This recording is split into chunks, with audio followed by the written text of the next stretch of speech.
লাগবে? মেয়েটি কোনো উত্তর দিল না, শুধু স্থিরভাবে জমিরয়ের দিকে তাকিয়ে রইল।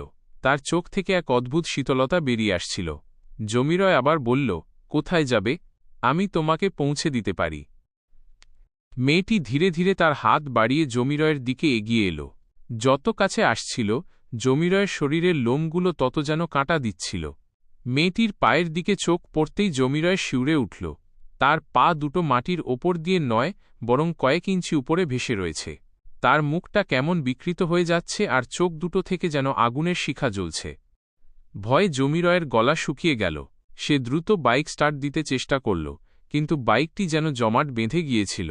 মেয়েটি হাসতে শুরু করল, সেই হাসি মানুষের নয়, যেন শত বছরের পুরনো কোনো অশরীরী আত্মার। সেই হাসির শব্দে জমিরয়ের কানে তালা লেগে গেল। সে কোনো মতে নিজেকে সামলে বাইকটা ঠেলতে শুরু করল। বাইকটি ঠেলতে ঠেলতে সে পিছন ফিরে তাকাল আর দেখল, মেয়েটি নিমেষে তার সামনে এসে দাঁড়িয়ে আছে। সেই বিকৃত মুখের হাসি নিয়ে সে জমিরয়ের দিকে তাকিয়ে বলল, এভাবে কি আর ফেরা যায়? জমিরয় আর কিছু ভাবার সময় পেল না।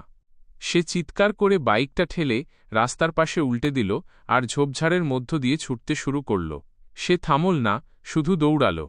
সে এখন পর্যন্ত জানে না কি হয়েছিল, কিন্তু সেই রাতটার কথা মনে পড়লে তার সারা শরীর ভয়ে কেঁপে ওঠে।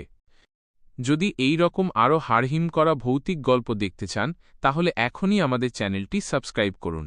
AEBDOT ভালো লাগলে লাইক করে দিন এবং নতুন ভিডিওর নোটিফিকেশন পেতে পাশে থাকা বেল আইকনটি টিপে দিন।